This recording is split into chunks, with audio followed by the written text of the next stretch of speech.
ओम शांति। आज बाबार 24/10/2020 मुरली। आज के बाबा मुरलीते विशेष दीपावली रहस्य बोलेছেন। बाबा बोलছেন যে दीपावली কেন পালন করা হয়, এটা কিসের স্মৃতিতে এটা পালন করা হয়। তো বাবা বললেন যে বাবা হচ্ছেন বিশেষ জ্যোতি, বিশেষ লাইট, আর আমরা সবাই হচ্ছি সমাপোকা। তো বাবা যখন আমাদের জন্যে পরমধাম থেকে নিচে এই ধরাধামে আসছেন, তখন সে বিশেষ লাইট, বিশেষ জ্যোতিতে আমরা সবাই সমাপোকা ফিদা হয়ে যাচ্ছি।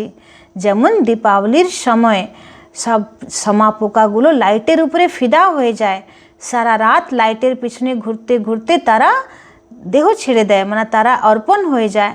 ঠিক সেই রকম এখন আমরা বাবা যে বিশেষ জ্যোতি, পরম জ্যোতি, তার উপরে আমরা সবাই এখন ফিদা হয়ে গেছি।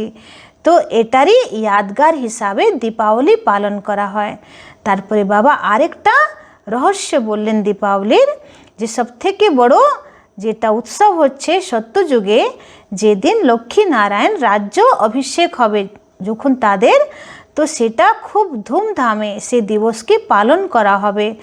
সেটাকে কারোনেশন ডে বলে পালন করা হবে। তো বাবা বলেন ভারতবর্ষের এটা সংস্কৃতি, এটা সেখানে রীতিনীতি আছে যে যেদিন কোনো রাজার রাজ্যাভিষেক হবে সেই দিনকেই পুরো দেশে খুব ধুমধামভাবে সে দিবসকে পালন করা হয়। তো দীপাবলির দিন মানে সত্যযুগে লক্ষ্মী নারায়ণের রাজ্য অভিষেকের দিন, যেদিন প্রত্যেক বাড়িতে আত্মরূপী প্রদীপ জ্বালানো আছে, অর্থাৎ সত্যযুগে আমাদের সকলের আত্মপ্রদীপ জেগে থাকবে, কেউ অন্ধকারে থাকবে না। এই জন্যে দীপাবলিতে প্রত্যেক বাড়ি বাড়িতে দীপমালা হয়, মানে প্রদীপ জ্বালানো হয়। তো এটা হচ্ছে সেখানকারই স্মৃতিসূচক। তারপরে বাবা বলছেন দীপাবলি আরেকটা ব্যাপারে পালন করা হয় কি, রাবণ রাজ্যের উপরে যখন রাম জয়প্রাপ্ত করে অযোধ্যাতে এসেছিল, তখন দীপাবলি পালন করা হতো খুশিতে, আনন্দে। তো বাবা বলছে এখন তোমরা এই পুরো রাবণ রাজ্যকে জয় করে রাম রাজ্য স্থাপন করছো, তো এটাও তোমাদের यादगार সূচক। তো এরকম আজকে বাবা দীপাবলির অনেকগুলো রহস্য বললেন, যে পুরো কলিযুগ, এই যে খারাপ যুগ এটা শেষ হচ্ছে আর একদম পবিত্র যুগ আসছে। তো সত্যি করে লক্ষ্মীর যুগ আসছে, লক্ষ্মীর আহ্বান তোমরা করছো, তো এই জন্যে এটা দীপাবলির সময় চলছে। তো আসুন এভাবে বাবা অনেক কিছু রহস্য আজকে খুলেছেন মুরলিতে, আমরা বিস্তারিতভাবে পুরো মুরলি শুনব। मीठे बच्चे तुम हो सच्चे सच्चे परवाने, जो अभी समा पर फिदा होते हो। इस फिदा होने का ही यादगार यह दिवाली है। বাবা বলছেন যে তোমরাই হচ্ছ সাচ্চা সাচ্চা সমাপোকা, যেটা তোমরা এখন শিব বাবা রূপী জ্যোতির উপরে সমার উপরে ফিদা হচ্ছ, এবং এই ফিদা হওয়াটাকে দীপাবলি বলা হয়। আজকের প্রশ্ন, बाबा ने अपने बच्चों को कौन सा समाचार सुनाया है? বলছে বাবা নিজের বাচ্চাদেরকে কি সমাচার শুনিয়েছেন। उत्तरे बाबा बोलছেন बाबा ने सुनाया, तुम आत्माएं निर्वाण धाम से कैसे आती हो और मैं कैसे आता हूँ, मैं कौन हूँ, क्या करता हूँ, कैसे राम राज्य स्थापन करता हूँ, कैसे तुम बच्चों को रावण पर विजय पहनाता हूँ। अभी तुम बच्चे इन सब बातों को जानते हो, तुम्हारी ज्योति जगी हुई है।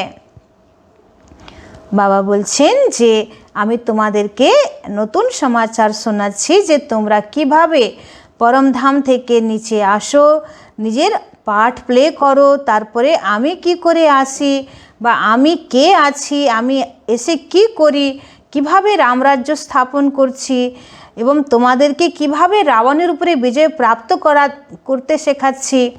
তো এগুলো এখন তোমরাই জানছো, আর কেউ জানে না। তো তোমাদের আত্মারূপী জ্যোতি এখন পুরো জেগে গেছে।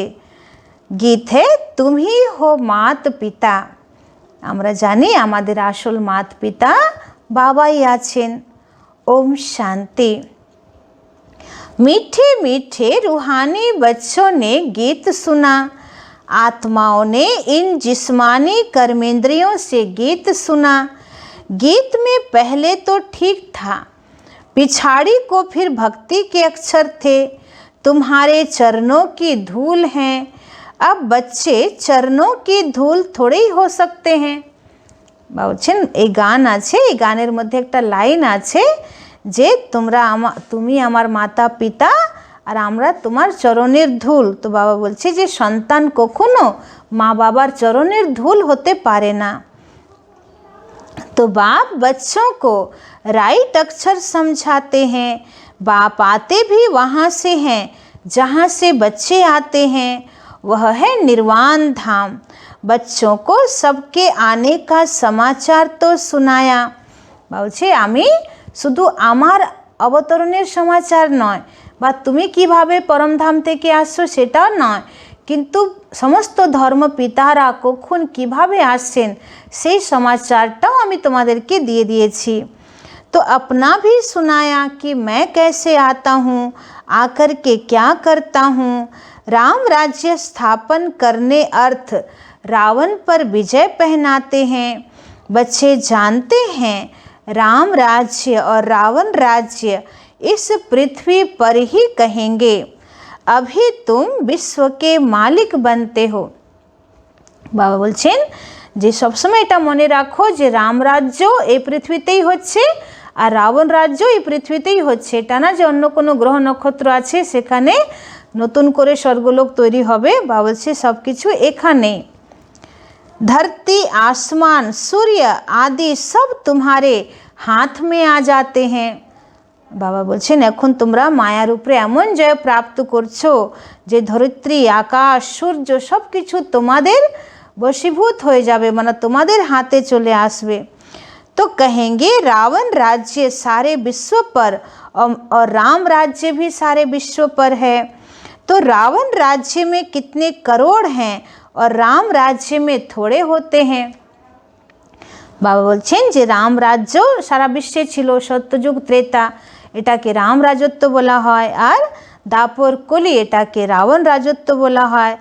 তো রাবণ রাজ্য এখন সারা বিশ্বে আছে, কিন্তু রাম রাজ্যে মানুষ অল্প ছিল আর রাবণ রাজত্বতে মানুষ বেশি। তো যেমন কোনো গাছে ফল কমই আসে আর পাতা অনেক হয়, তো যারা সত্যযুগী দেবী দেবতা তারা ফলস্বরূপ, আর যারা এখন কলিযুগে এত অসংখ্য অসংখ্য মানুষ तारा पाता स्वरूप। तो मनुष्यों की ही कहानी है। तो राम भी बेहद का मालिक और रावण भी बेहद का मालिक। अभी कितने अनेक धर्म हैं, गाया हुआ है अनेक धर्मों का विनाश। बाबा ने झाड़ पर भी समझाया है। अब दशहरा मनाते हैं, रावण को जलाते हैं, यह है हद का जलाना। तुम्हारी तो है बेहद की बात। रावण को भी सिर्फ भारतवासी ही जलाते हैं, विदेश में भी जहाँ तहाँ भारतवासी जास्ती होंगे वहाँ भी जलाएंगे। আছে না যদি বিদেশেও ভারতবাসীরা বেশি থাকে তো সেখানেও তারা বিজয়া দশমী করবে। तो वह है हद का दशहरा। दिखाते हैं लंका में रावण राज्य करते थे, सीता को चुराकर लंका में ले गया। अब यह हो गई हद की बातें। अब बाप कहते हैं सारे विश्व पर रावण का राज्य है, राम राज्य अब नहीं है। राम राज्य अर्थात ईश्वर का स्थापन किया हुआ। বাবা বলছেন যে শুধু লঙ্কার উপরে নয় কিন্তু সারা বিশ্বে এখন রাবণ রাজত্ব চলছে, কারণ প্রত্যেক নর নারীর মধ্যেই 5টা বিকার। তো নারীর মধ্যে 5টা বিকার, নরের মধ্যে 5টা বিকার, এটাই হচ্ছে রাবণের 10টা মাথা। তো বাবা বলছে পুরো পৃথিবীতেই এখন রাবণ রাজত্ব চলছে। আর রাম রাজত্ব তাকেই বলা হবে যেটা शिव बाबा द्वारा स्थापन करा राजत्व। तो सत्युग को कहा जाता राम राज्य। माला सिमरते हैं, रघुपति राघव राजा राम कहते हैं, लेकिन राजा राम को नहीं सिमरते हैं। जो सारे विश्व की सेवा करते हैं उनकी माला सिमरते हैं।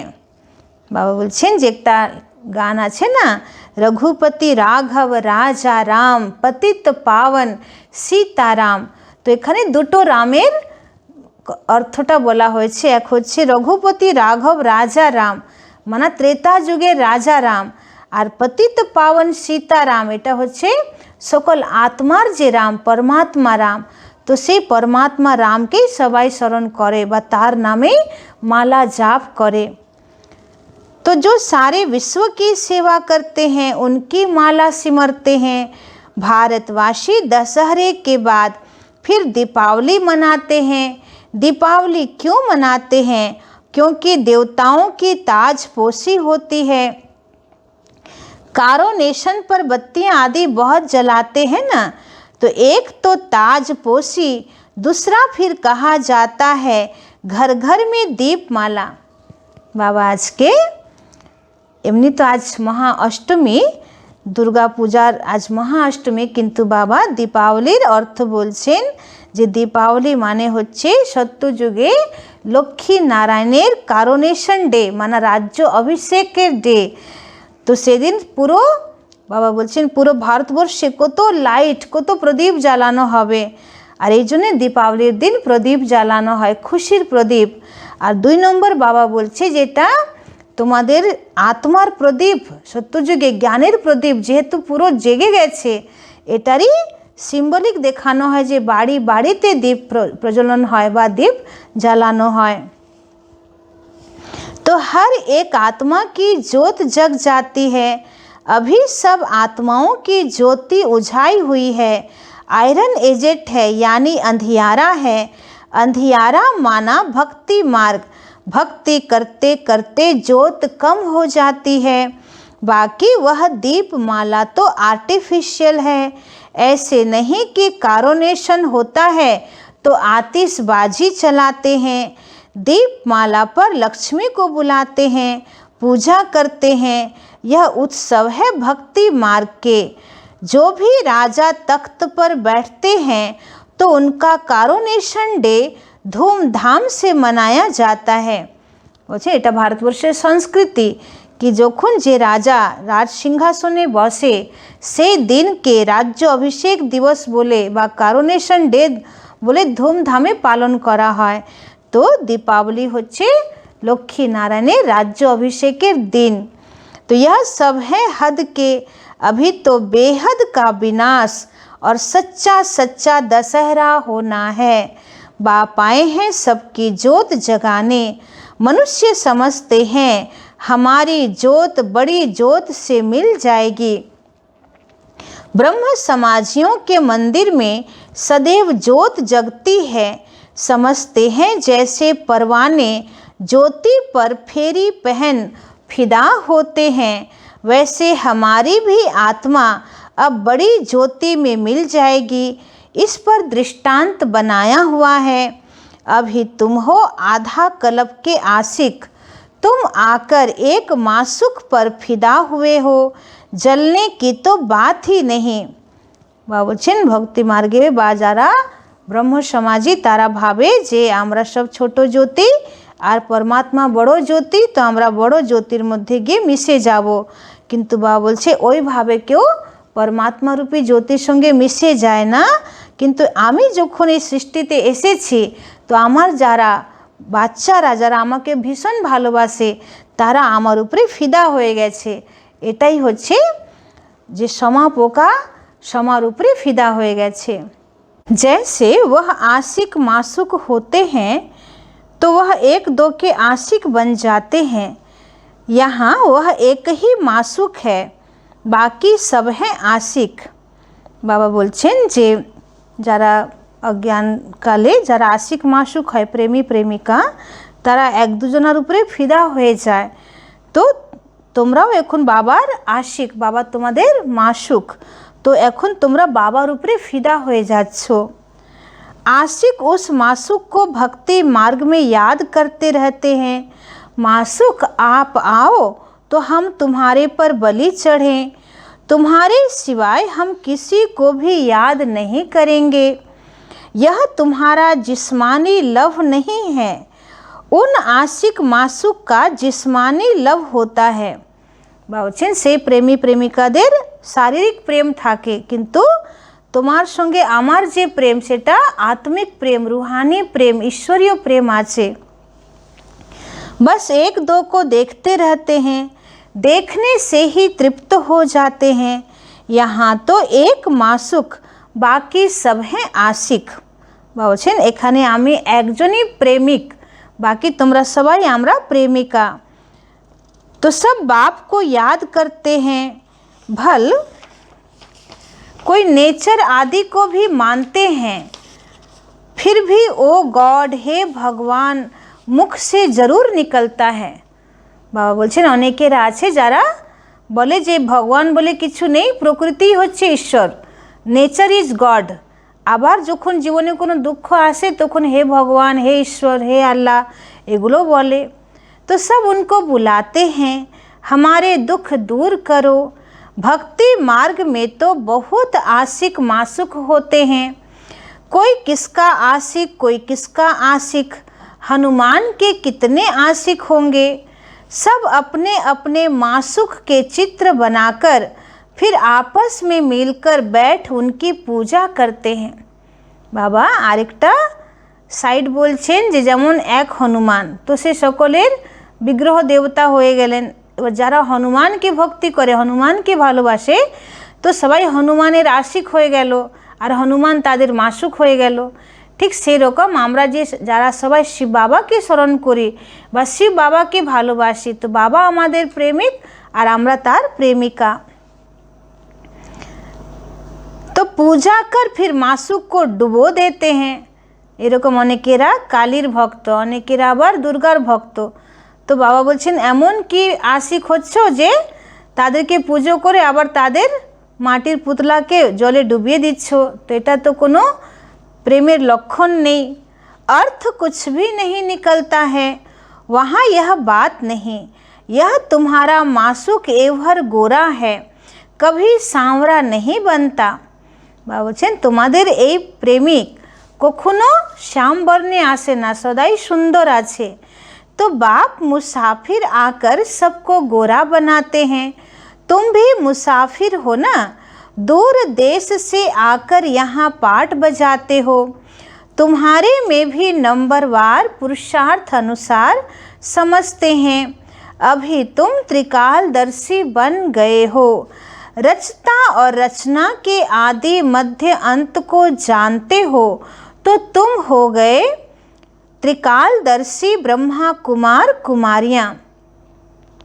বাবা বলছেন তোমরা এখন রচয়িতা এবং রচনার আদি মধ্য অন্তকে জানছো, তাই তোমরা হয়ে গেছো त्रिकालदर्शी ब्रह्मा कुमार कुमारी। तो जैसे जगत गुरु आदि का भी टाइटल मिलता है ना, तुमको यह टाइटल मिलता है, तुमको सबसे अच्छा टाइटल मिलता है स्वदर्शन चक्रधारी। तुम ब्राह्मण ही स्वदर्शन चक्रधारी हो या शिव बाबा भी है। बाबा जिज्ञेस করছেন যে তোমরাই সদর্শন চক্রধারী না শিব বাবাও আছে সদর্শন চক্রধারী। हाँ, क्योंकि स्वदर्शन चक्रधारी आत्मा होती है शरीर के साथ, तो बाप भी इसमें आकर समझाते हैं, शिव बाबा स्वदर्शन चक्रधारी न हो तो तुमको कैसे बनाए। बाबा বলছেন যে আমি চারটে যুগে আমি আসি না, কিন্তু চারটে যুগের জ্ঞান আমার মধ্যে আছে, পুরো চক্রের জ্ঞান আমার মধ্যে আছে। এই জন্যে তোমাদের মতন আমিও সদর্শন চক্রধারী আছি, কেন আমি পুরো চক্রের নলেজকে জানি। तो वह सबसे सुप्रीम ऊंच ते ऊंच आत्मा है, देह को थोड़ी कहा जाता है, वह सुप्रीम बाप ही आकर तुमको सुप्रीम बनाते हैं। स्वदर्शन चक्रधारी आत्माओं के सिवाय कोई बन न सके। कौन सी आत्माएं? जो ब्राह्मण धर्म में हैं। बाबा বলছেন যে সদর্শন চক্রধারী আত্মাই হতে পারবে, কিন্তু কোন আত্মা? তখন বাবা উত্তর দিচ্ছেন যারা সঙ্গম যুগে ব্রাহ্মণ কুলের আত্মা তারাই সদর্শন চক্রধারী হবে। तो कितनी अच्छी अच्छी बातें तुम सुनते हो और खुश हो जाते हो। जब तुम शूद्र धर्म में थे तो नहीं जानते थे, अब बाप द्वारा तुमने जाना है। বলছেন যখন তোমরা শূদ্র ধর্মে ছিলে, শূদ্র কুলে ছিলে, তখন তো তোমরা জ্ঞানের এত উঁচু উঁচু কথা জানতে না। এখন তোমরা বাবার দ্বারা শুনছো। तुम ही सुनते हो और खुश होते हो, बाहर वाले यह सुने तो आश्चर्य खाएं, अहो यह तो बहुत ऊंचा ज्ञान है। अच्छा तुम भी ऐसा स्वदर्शन चक्रधारी बनो, तो फिर चक्रवर्ती राजा विश्व का मालिक बन जाएंगे। यहाँ से बाहर गए और खलास, माया इतनी बहादुर है, यहाँ की यहाँ रही। जैसे गर्भ में बच्चा अंजाम कर निकलता है, फिर भी वहाँ की वहाँ रह जाती है। बाबा उदाहरण दिच्छेन जे गर्भे आत्मा যখন ধর্মরাজের শাস্তি খায়, খুব কষ্ট পায়, তখন ভগবানের কাছে বড় বড় প্রতিজ্ঞা করে যে আমাকে তুমি এই নরক থেকে বের করো, আমি আর বাইরে গিয়ে কোনো পাপ কাজ করব না। তো তখন ভগবানের কাছে খুব বড় বড় প্রতিজ্ঞা করে, কিন্তু আবার যখন ছোট থেকে শিশু থেকে যখন বড় হয় তখন সব ভুলে যায় যে আমি ভগবানের কাছে কি কি প্রতিজ্ঞা করেছি। তো সেরকম বাবা বলছেন যে অনেক বাচ্চারা মধুবন যখন যায় তখন বাবার কাছে খুব বড় বড় প্রমিস করে, বাবা আমি এরকম পুরুষার্থ করব, এই করব, আর যেই বাড়ি আসে আত্মীয় স্বজনের মুখ দেখে তখন তাদের সব জ্ঞান ধ্যান উড়ে যায় মাথা থেকে। তো সেটাই বাবা বলছেন, बस बाहर निकला फिर वहाँ की वहाँ रही, परंतु फिर भी कुछ न कुछ असर रहता है, ऐसे नहीं कि वह फिर आएंगे नहीं। झाड़ की वृद्धि होती जाएगी, झाड़ वृद्धि को पाएगा तो फिर सबको खींचेंगे। अभी तो यह है रौरव नरक। गरुड़ पुराण में भी ऐसी ऐसी रोचक बातें लिखी हैं जो मनुष्यों को सुनाते हैं ताकि कुछ डर रहे। बाबा बोलছেন যে গরুড় পুরাণ বলে একটা পুরাণ আছে, তার মধ্যে ধর্মরাজের শাস্তি কি কি আছে এটার উপরে খুব রোচক রোচক গল্প আছে। তো সেটা শুনে মানুষ ভয় পায় যে আমরা যদি কোনো কুকর্ম করি, দুষ্কর্ম করি, তাহলে আমাদের মরার পরে এই এই গতি হবে। কিন্তু যারা শুনছে, শুনে আবার তারা ভুলে যাচ্ছে আর পাপ কর্ম করছে।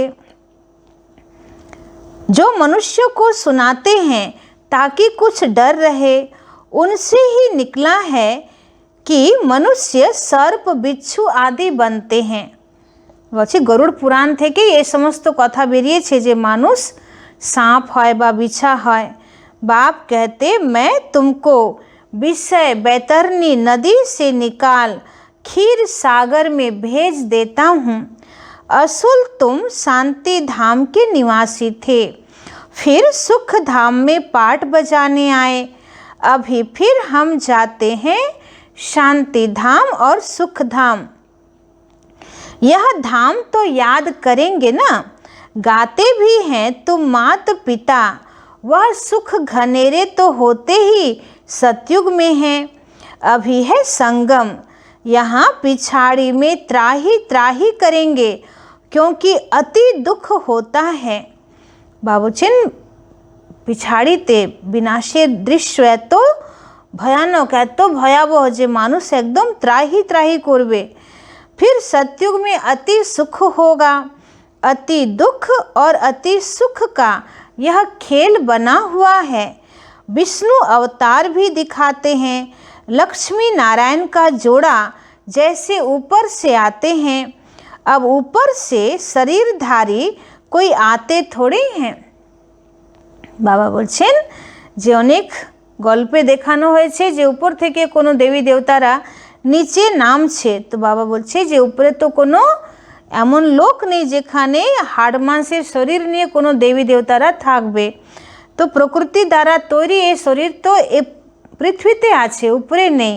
তো উপর থেকে কোনো দেহধারী দেবী দেবতারা নিচে নামতে পারে না। ऊपर से आती है सिर्फ आत्मा। बाबा बोलছেন ऊपर থেকে আসে শুধু आत्मा, परंतु ईश्वर का अवतरण बहुत विचित्र है। वही आकर भारत को स्वर्ग बनाते हैं। उनका त्यौहार शिव जयंती मनाते हैं। अगर मालूम होता कि परमपिता परमात्मा शिव ही मुक्ति जीवन मुक्ति का वर्षा देते हैं, तो सारे विश्व में गॉड फादर का त्यौहार मनाते। बाबा बोलছেন कि यदि सारा विश्वेर आत्मा এটা যদি জানতে পারত कि भगवान स्वयं भारतवर्षे आसছেন, उनी अवतरित হয়েছেন सारा विश्वके मुक्ति एवं जीवन मुक्ति देवार जन्य विश्वेर गॉड फादर एसे गेছেন, ताहले सारा विश्व बाबा बोलছেন भारतवर्षे छूटे आसबे। तो बेहद के बाप का यादगार मनाएं, तब जब समझें कि शिव बाबा ही लिबरेटर गाइड है, उनका जन्म ही भारत में होता है। शिव जयंती भी भारत में मनाते हैं, परंतु पूरी पहचान नहीं तो होलीडे भी नहीं करते हैं। बाबा बोलছেন যে शिवरात्रि शिव बाबारी अवतरणेर एटा स्मृति सूचक उत्सव। तो बाबा बोलছে যতক্ষণ সারা বিশ্ব এটা না জানছে ততক্ষণ তারা শিবরাত্রিকে महत्व দিচ্ছে না, নাহলে একমাত্র শিবরাত্রি সারা বিশ্ব বা সকল ধর্মকেই পালন করা উচিত, কি এটাই হচ্ছে গড ফাদারের জন্ম জয়ন্তী। तो जो बाप सर्व की सदगति करने वाला है, उनकी जन्मभूमि जहाँ अलौकिक कर्तव्य आकर करते हैं, तो उनका जन्मदिन और तीर्थ यात्रा तो बहुत मनानी चाहिए। बाबा बोलছেন যে शिवरात्रि ताहले शिव बाबार अलौकिक जन्म दिवस जेटा सारा विश्वकेই पालन करा उचित, एवं भारतवर्षे जेहेतु बाबा एसेছেন तो सारा विश्वेर जन्य सबथेके बड़ो महान तीर्थस्थान होच्छे भारतवर्ष, जे तीर्थ यात्रा सबाइके करा उचित। तो तुम्हारा मंदिर यादगार मंदिर भी यहाँ है, মানে বাবা বলছে সারা বিশ্বের আত্মাকে মাউন্ট আবু যাওয়া দরকার, যেখানে স্বয়ं ভগবান অবতরিত হয়েছেন, ভগবানের কর্মভূমি যেটা। परंतु किसी को पता ही नहीं है कि शिव बाबा ही आकर लिबरेटर गाइड बनता है। कहते सब हैं कि सब दुखों से छुड़ाकर सुख धाम में ले चलो, परंतु समझते नहीं।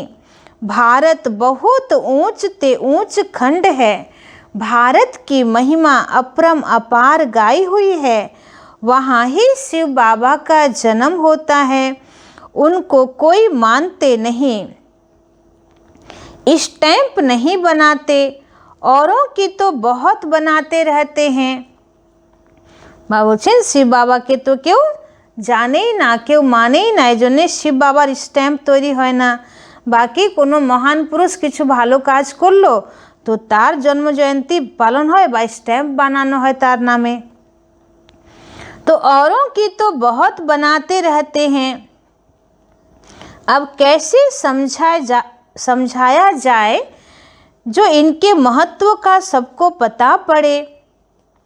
विलायत में भी सन्यासी आदि जाकर भारत का प्राचीन योग सिखलाते हैं। जब तुम यह राजयोग बताएंगे तो तुम्हारा बहुत नाम होगा। বলছেন যখন তোমরা বিদেশে গিয়ে এই রাজযোগ শেখাবে তখন তোমাদের খুব নাম ছড়িয়ে যাবে চারিদিকে। जब तुम यह राजयोग बताएंगे तो तुम्हारा बहुत नाम होगा। बोलो, राजयोग किसने सिखाया था? यह किसको पता नहीं है। कृष्ण ने भी हठयोग तो सिखाया नहीं, यह हठयोग है सन्यासियों का। बाबा बोलছেন যে কৃষ্ণ কখনো কাউকে হঠযোগ শেখাতে পারে না, আর না কৃষ্ণ কখনো রাজযোগ শিখিয়েছে। রাজযোগ তো শিব বাবা শিখিয়েছেন, তাহলে রাজযোগ যে শেখায় তার আচার্য হচ্ছেন শিব বাবা, আর হঠযোগ যে শেখায় তার আচার্য হচ্ছেন শঙ্করাচার্য। तो जो बहुत अच्छे पढ़े लिखे हैं, जो अपने को फिलोसोफर कहते हैं, वह इन बातों को समझ और सुधर जाएं। कहें हमने भी शास्त्र पढ़े हैं, परंतु अब जो बाप सुनाते हैं वह राइट है, बाकी सब है रॉन्ग। বলছেন একদিন আসবে যখন এই গুরু গোসাইরা মহামণ্ডলেশ্বর যারা আছে তারাও তোমাদের এই জ্ঞানকে স্বীকার করবে আর বলবে যে এখন বাবা যেটা শোনাচ্ছে এটাই রাইট, এতদিন আমরা যা শুনেছি সেটা सब भूल আছে। तो यह भी समझें कि बरोबर बड़े से बड़ा तीर्थ स्थान यह है जहाँ बाप आते हैं।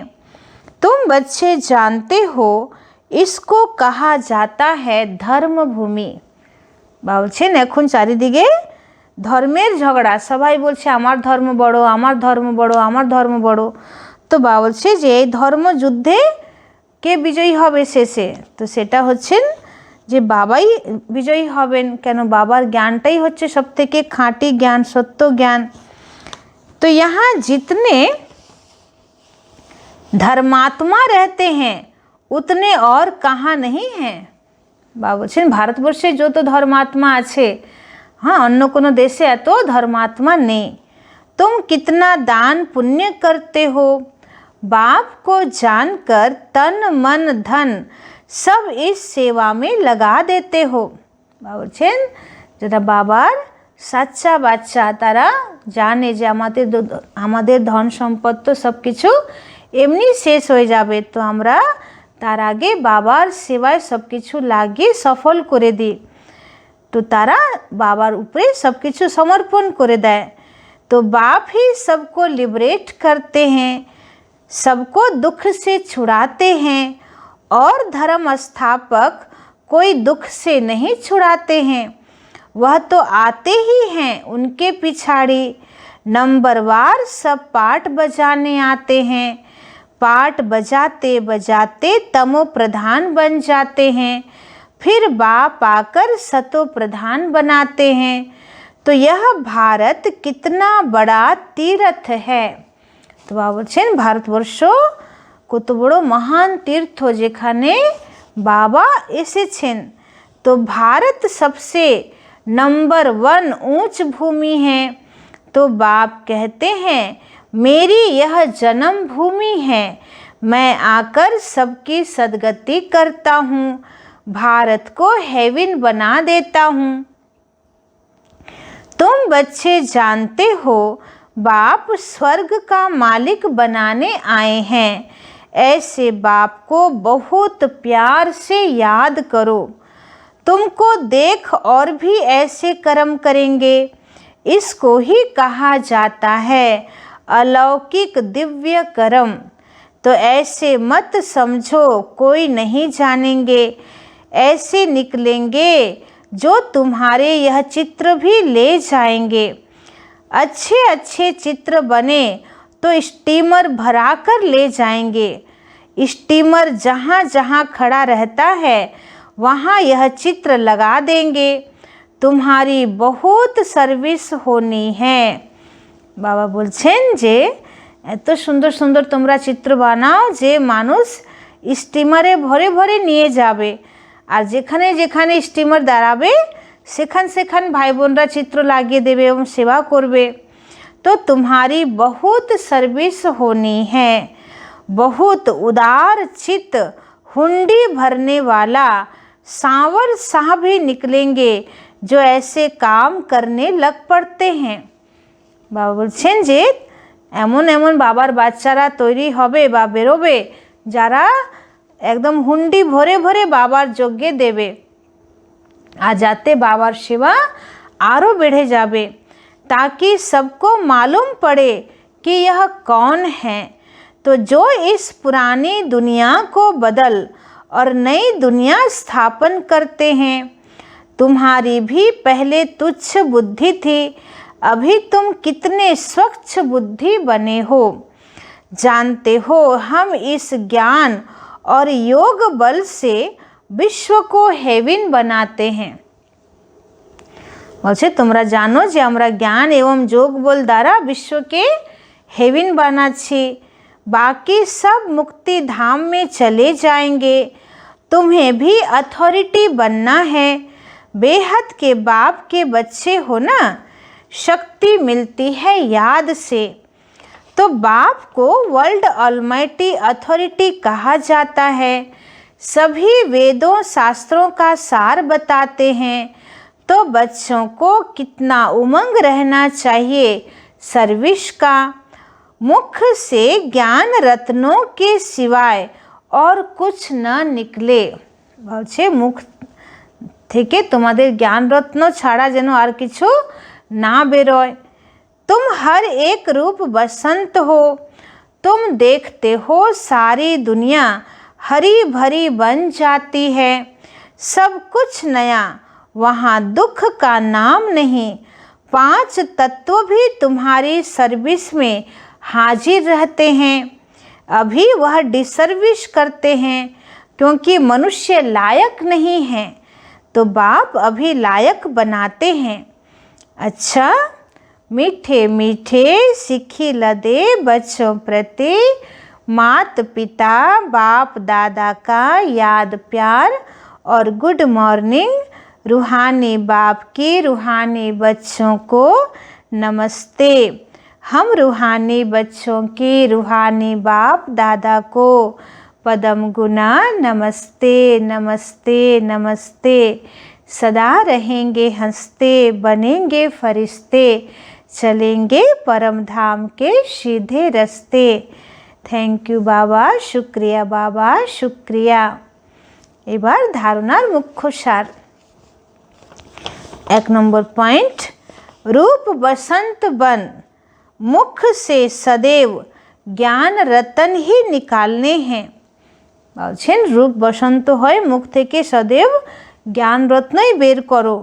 सर्विस के उमंग में रहना है, याद में रहना है और सबको बाप की याद दिलाना है। यही दिव्य अलौकिक कार्य करना है। 2 नंबर, सच्चा सच्चा आशिक बन एक मासूक पर फिदा होना है, अर्थात बलि चढ़ना है, तभी सच्ची दीपावली होगी। বলছেন सच्चा सच्चा आशिक হয়ে এক মাসুকের উপরে ফিদা হও এবং বাবার উপরে বলি হয়ে যাও, তবে আসল দীপাবলি হবে। আজকের वरदान, गृहस्थ व्यवहार और ईश्वरीय व्यवहार दोनों की समानता द्वारा सदा हल्के और सफल भव। बाबा বলছেন যে গৃহস্থ জীবন আর ঈশ্বরীয় সেবা দুটোকেই সমান রেখে सदा हल्का एवं सफल होते बोलছেন। सभी बच्चों को शरीर निर्वाह और आत्म निर्वाह की डबल सेवा मिली हुई है, लेकिन दोनों ही सेवाओं में समय का, शक्तियों का समान अटेंशन चाहिए। বলছেন যে সব বাচ্চারাই শরীর নির্বাহ আর আত্মনির্বাহ দুটো ডবল সেবা পেয়েছে। তো বলছে দুটোই সেবা তোমাদেরকে করতে হবে, তার জন্যে समय एवं शक्तिर अटेंशन रखते हवे।